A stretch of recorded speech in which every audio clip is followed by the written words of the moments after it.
What's going on, wrestling family? Welcome back to the channel. So after what happened on Friday Night SmackDown, WWE has the perfect opportunity to do something they have not done in over 7 years. So before we get into this conversation, if you haven't already, hit that like and subscribe button. Let's get into it. So I want to start off talking about the biggest thing that happened last night that everybody is talking about, and that is the surprising return of Ilya Dragunov. Now, I was excited about that. I was happy about that because first and foremost, I love Ilya Dragunov. I love his matches. They're bangers. They're always really stiff matches. And selfishly, he's like the last remnant of a time in WWE that I absolutely love, and that is when NXT UK existed. So anybody that comes out of that, I always support him. And by the way, I miss the Grizzled Young Veterans, but that's a different conversation for a different day.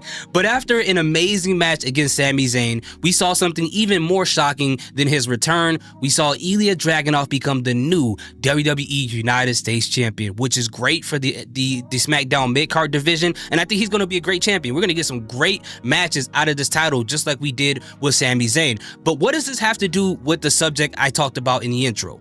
Let's get into that. Okay, we saw what preceded this match, and we saw the MFT attack Sami Zayn and Ilya Dragunov. Then Rey Fenix came out there to help. He got packed up as well, and then eventually we saw the Wyatt Six show up. Now, this is going to be very interesting because you got to remember, last week, Shinsuke Nakamura also got attacked by MFT. So I think they got an opportunity to do what they did back in 2017 at NXT War Games, which was one of the best War Games matches of all time, in my personal opinion. Top 3. In that match, they had a 3-team war game. You had Sanity, you had Undisputed Era, you had AOP, who teamed up with Roderick Strong. Now, how can they set that up here? So when you think about this, the MFT is back. You just need 4 members from that. You don't need to put Tonga Loa in there. You can do Solo Sikoa, JC Mateo, Talafanga, and Tama Tonga. That's already a great team in itself. And then if you look at the Wyatt Six, you can just put Uncle Howdy in there because obviously Nikki Cross can't be involved in this because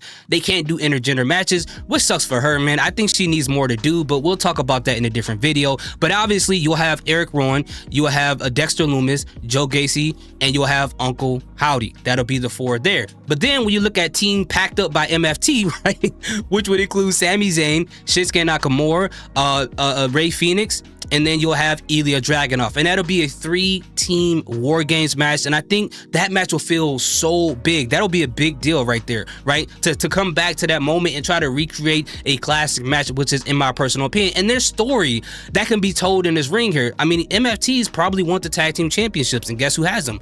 The Wyatt Six. You know, obviously Solo Sikoa wants the United States Championship back. Guess who has it? Ilya Dragunov. So there's so many things that could be told within this ring. You get the Wyatt Six to do something because I don't think they know what to do with them right now. In my personal opinion, it just seems that way. And then you can do things to build up the new version of the MFT. And in this situation, I would love for the MFT to get the win here, right? I know people would like to see the Wyatt Six get it because of their intro, their debut to WWE, which was one of the greatest debuts of all time.